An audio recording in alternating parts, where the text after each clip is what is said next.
Welcome, everyone. You are listening to Get Out of Your Own Way with me, April Yee, on Transformation Talk Radio. Get out of your way and get what you want through transformative self-care. I'm here to support you in getting out of your own way. So, what does getting in your own way look like? Well, how about letting other people define your value and worth, ignoring your body by not taking care of yourself, and people pleasing? These are just a few ways I've gotten in my own way. In this show, I'll share new perspectives on self-care practices so you can discover options and choices for expanding what's possible for you and your life. In each episode, I have questions for you, and when you take the time to answer them, they'll help in building up your belief about yourself. I believe that when we get good with ourselves, we get good with our lives and the world. Get Out of Your Own Way starts now. Hi, everyone. You are listening to Get Out of Your Own Way on Transformation Talk Radio, episode 24. This is the last episode in season 1, and I'll be taking a break for a bit. So if you're just newly tuning in, I'd highly recommend starting with episode 1 and listening in order as the concepts build on each other and they come up again with the guests that I talk to as well. And as always, the concepts shared in each episode are things I wish I learned sooner to support myself and get out of my own way. So I hope these ideas are coming to you when you need them. Today, I'm happy to have Amber Masselot join me. And I know Amber from high school, so our freshman year in high school when we were like 14. And then I was also roommates with her at UC Santa Cruz for 2 years, our freshman year and our senior year, because our sophomore year we were housemates, but we didn't share a room together. And then during our third year, Amber was in Ghana, and maybe she'll talk a little bit more about that. So I'll read Amber's bio. Amber Owe Kavala Maslow is a compassionate licensed marriage and family therapist and level 1 trained in internal family systems, IFS. And she's ready to guide people toward deeper self-discovery and lasting change. She holds a master's degree in counseling from California State University, East Bay, where she trained in a relational, strength-based approach to therapy. With an emphasis on multicultural diversity, resilience, wellness, and recovery, she is dedicated to helping people explore their unique experiences and find strength in every challenge. She grew up in San Francisco in the 80s and 90s, moved around the world throughout her 20s, and she has 2 really cool, sweet, and very in the thick of it, real teenagers. She lives with her French husband in Berkeley and currently works for the Wise Mind Institute, which is a group private practice offering comprehensive dialectical behavior therapy, radically open DBT, individual and couple and family therapy. So, hi, Amber. Thanks for being here today. April, thanks for that. So, before we get into the main question I'll be asking you, how did you decide to do what you're doing today, becoming a licensed MFT? Oh, yeah. I actually looked at some journals from our senior year in high school about like maybe a year ago, and I saw that I was really into psychology, my AP Psych class, and I actually really loved it and enjoyed the learnings, but I never actually studied that in undergrad, um, and just kind of thought that, my mom, when she was in her 40s, went back to grad school and became a social worker. So I think for me, I always felt like I just needed to live life and then I'll figure out what it is that I want to do. And I didn't necessarily want to become a social worker because I saw a lot of her stress, and it really was the systems that were keeping her and her clients down. And it was just kind of felt very hopeless, not necessarily hopeless, but very stressful. And so that wasn't a direction I wanted to go in. Um, but yeah, in terms of why I decided to become a therapist, um, I my mom, she passed away in 2010. And when I moved back to the Bay Area in 2014, um, I decided to seek therapy for helping with my grief and Mm, living in the Bay Area without my mom. Um, and so yeah, so I started therapy, and it turned into this huge growth process of me learning more about who I am, the type of mother I am, the type of person I want to be. And yeah, I had a pretty big uh, let's say I would call it potentially a burnout moment in mm, 2018, where I was living a life that I wasn't really wanting, in the sense of I was working a job I wasn't really happy with. I was like drinking more than I mm, wanted to.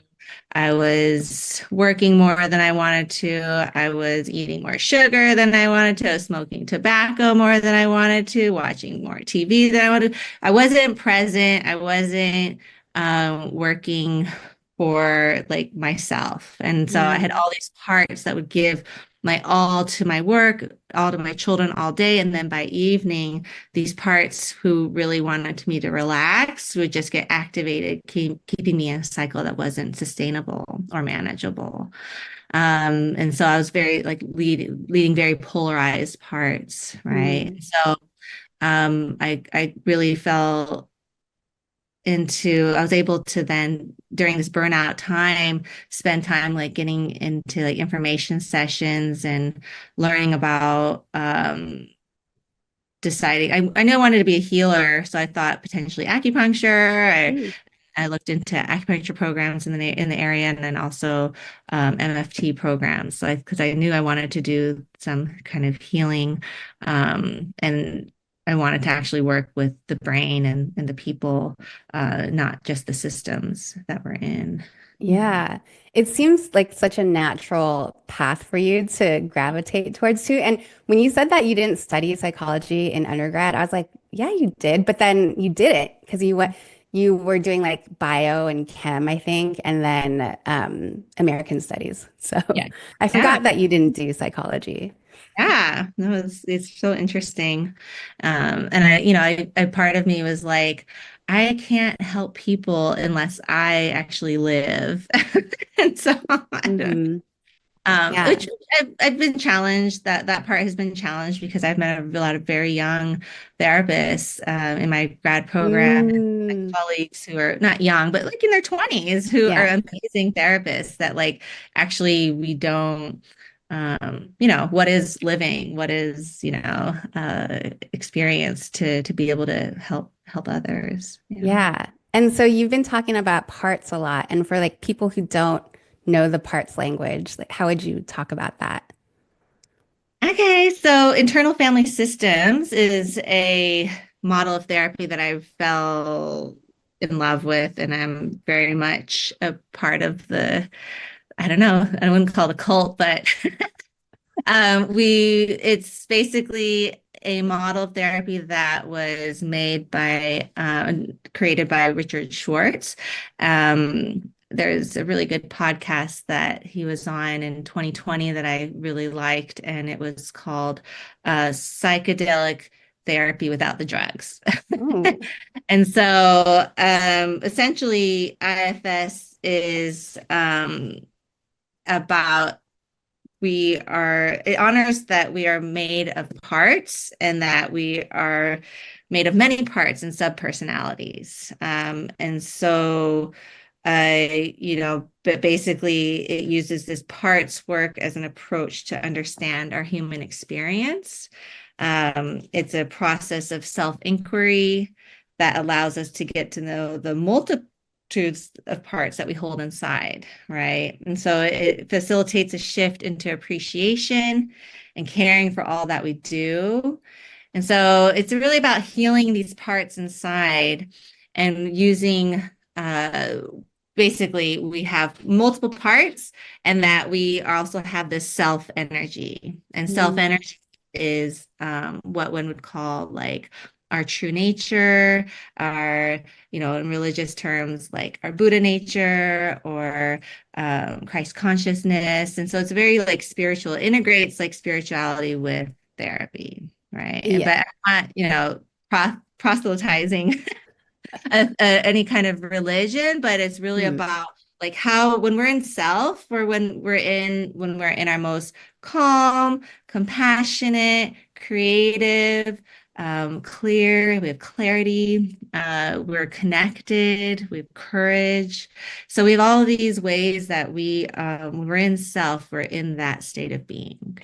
And so Mm. then when parts tend to be created, get developed. So we're all born with parts, and then life happens. So we have like our small traumas, our large traumas, and so those create what we call these like exile parts, and then these other parts are then take on these burdens, these jobs to protect our exiles from taking over the system.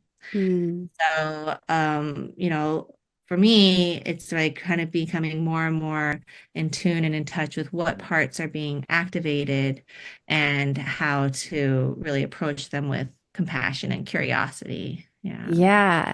And I know, I like to ask my guests, like, how have you gotten in your own way in the past? And you mentioned something earlier about how it's not even us getting in our own way, but it's our parts that are trying to do their jobs in protecting us. And Yeah. maybe that's showing up in a way that might not be as helpful to us attaining our goals. But do you want to talk about that a little more? Like how you've gotten in your own way or how you've noticed your parts have contributed to that? Yeah, so like I just heard this author, Ralph De La Rosa, who talked about, yeah, that we're not standing in our way. We're not getting in or standing in our way. Our parts aren't getting in our way. They're Mm, actually standing for us in a confused way. They're getting in our way in a confused way. So as a way mm, of protection. And as Dr. Short says, like there are no bad parts. Like mm, all parts have good intentions and they've just taken on these roles at a very young age. And so for me, I felt like when I was younger, before I even developed a sense of self, there were parts of me that were too dependent on others, not really mm, believing in myself. It could have been because I was third born, being told what to do by my siblings, worrying about what others thought of me, a mixed race. So, I really felt like I was always trying to find my place in my different friend groups. I was a follower. My parts learned very on how to not speak out and mm, mirror those in front of me and what I thought they wanted to hear. mm, So I felt like I had, definitely people pleaser parts, not having much of an opinion. And then protector parts that like indulged in too many substances in my late mm, teens and 20s to like help take me out and not deal with the traumas I experienced in life. I lived, like you said, I lived in Ghana, I lived in Japan, in Santa Cruz. I feel like those life experiences also helped build my sense of self, and I gained a lot of confidence and curiosity. I always had so much curiosity around about the world and people around me. So for me, I feel like motherhood, you know, even before motherhood, I kind of just lived. I didn't really think a lot before acting or speaking, and just kind of threw in myself into experiences and mm, but I feel like motherhood has really kind of shifted certain parts in me where I'm a lot more uh like more controlled, like maybe mm, sometimes over controlled, mm. which I'm like learning about myself now. But yeah, again, these are parts that are like trying to protect anything, my exiles from taking over my system. Um, and then let's see, my Do grieving. you Oh do you yeah. want to talk about like I don't know if you would be open to sharing like in exile and then how some of your parts help to protect that one? You Okay. might have just started talking about it, like the grieving part, maybe. Yeah. So I had a grieving part. So my mom died, right? And this part. it was just obviously really devastated.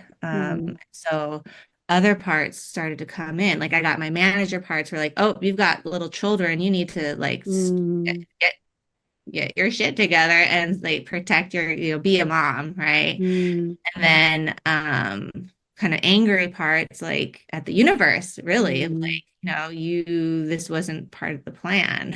mhm, And so I really feel like these parts, and then like, drinking wine parts and like smoking cigarette parts, just ways to just disconnect to not let this kind of sad grieving part take over, right? yeah.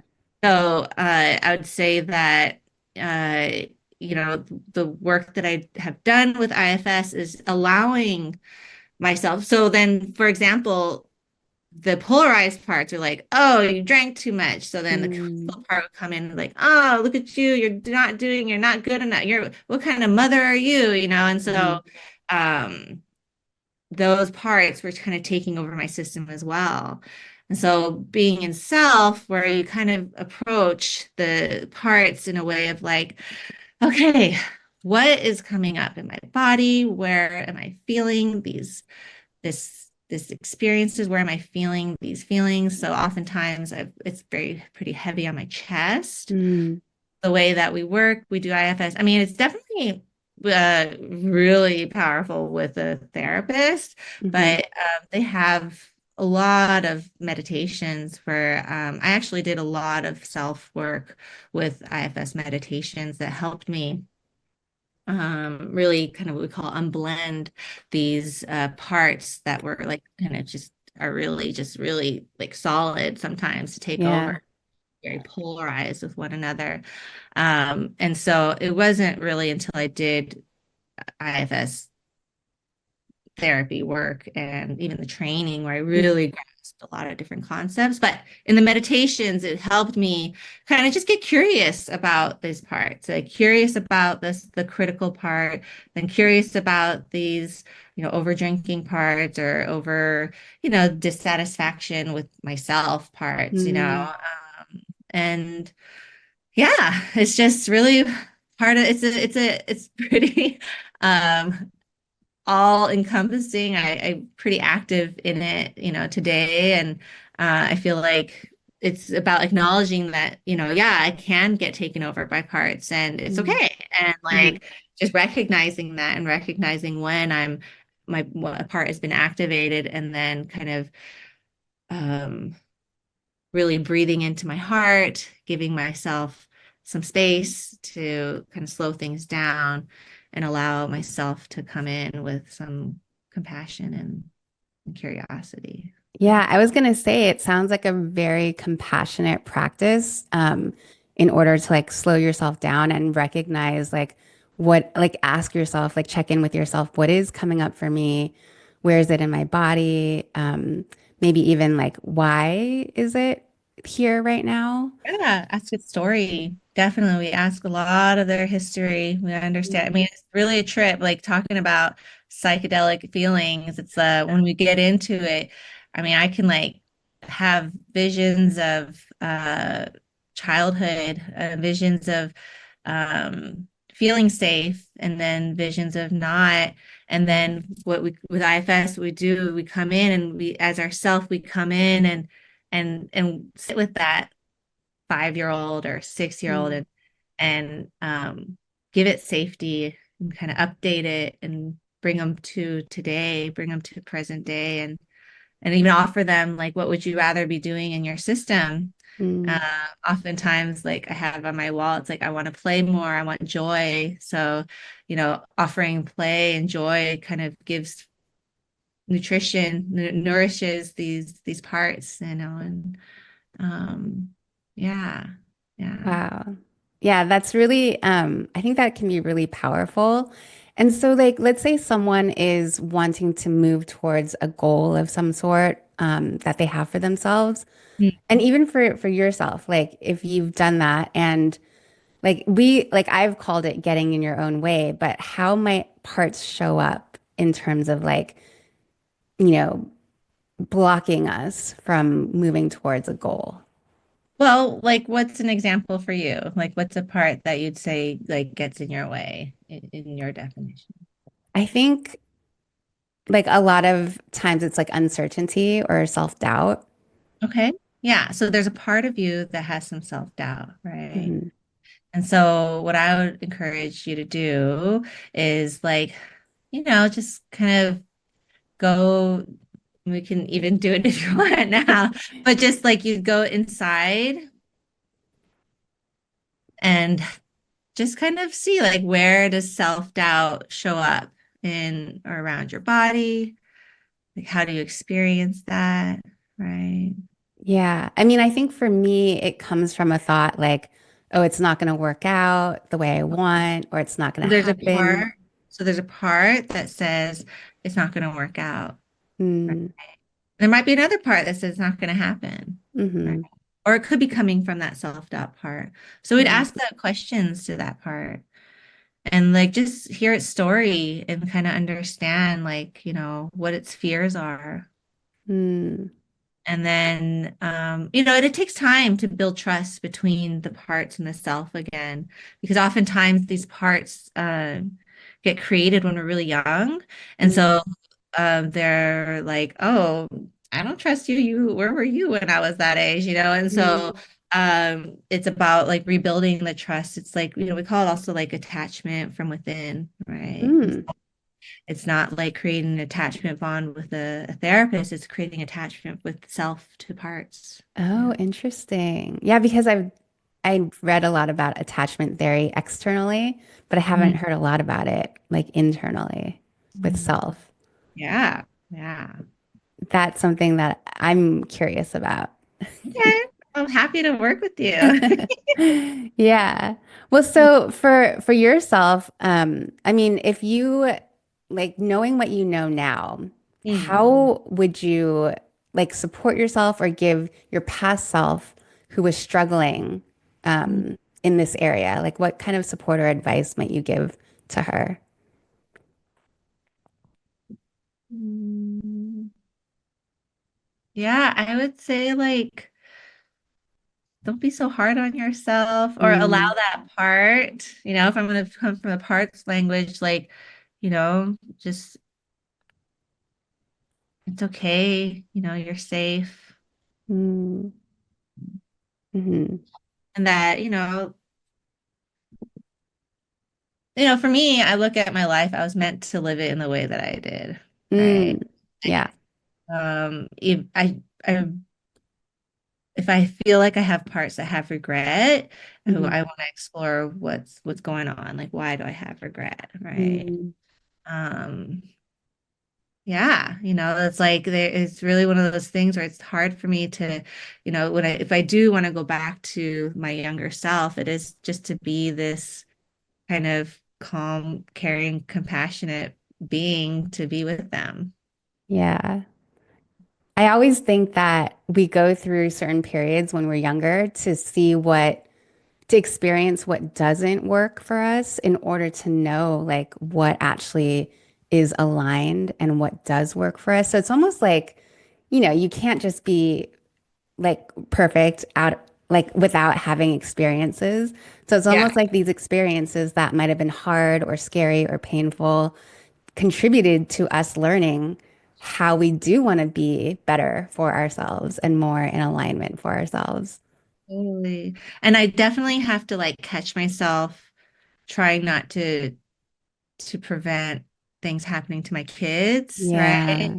Because as a mom, I want to protect them. Like, Hmm. and even like, I just have to be careful not to step in too much. I try. Yeah. Yeah, because I think, when we look at people who we admire in for certain things, it's because they've gone through these like traumatic, maybe even what we might consider like terrible things, but that allows them to, I mean, if we talk about resilience, like that allows them to build resilience and to like understand their place in their world and in the world and in their lives better Yeah. and just become the people who we do admire because of what happened in the past. Right. I mean, I think the one thing I would say to my younger self is like go to therapy earlier. Like I'm telling my kids, go to therapy in your 20s. Like that would be like that's the I feel a really good time to go. 20. Yeah, I never even considered that for myself in my 20s. And I think similar to you, like for me, therapy was one of the most empowering and important things I could have done for myself in my life. So now you're part of that community to help other people and support other people in their journey. Anything else that you want people to know about either IFS or like therapy that you'd like to share? Yeah, I mean, I feel like we're in this day and age where, I mean, it's interesting. Hollywood depicts therapists as very, um, I don't know. I don't really like the depiction of therapists in Hollywood, but obviously I'm biased, but I feel like no matter what the stigma has been in your life, in your culture's life, in your family culture, even like I would, if you need help to go and seek and ask for help, and our job is to be there and give unconditional positive regard. Hmm. And that's our job, is to help, guidance, right? Yeah.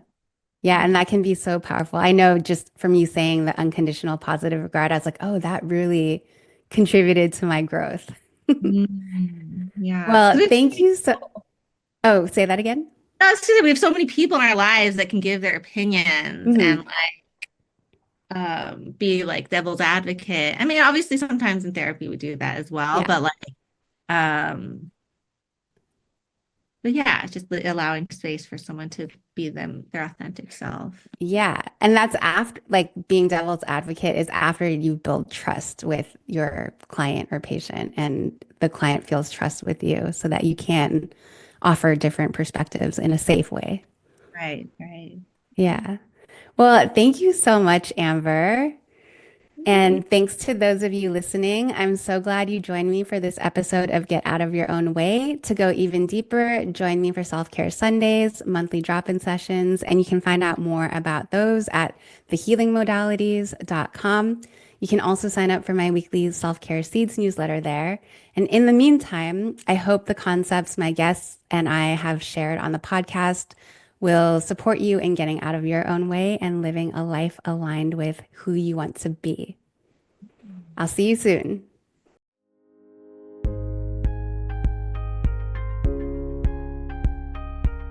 You have been listening to Get Out of Your Own Way. Get out of your way and get what you want through transformative self-care with me, April Yee. Tune in every Thursday at 3:30 p.m. Pacific on Transformation Talk Radio.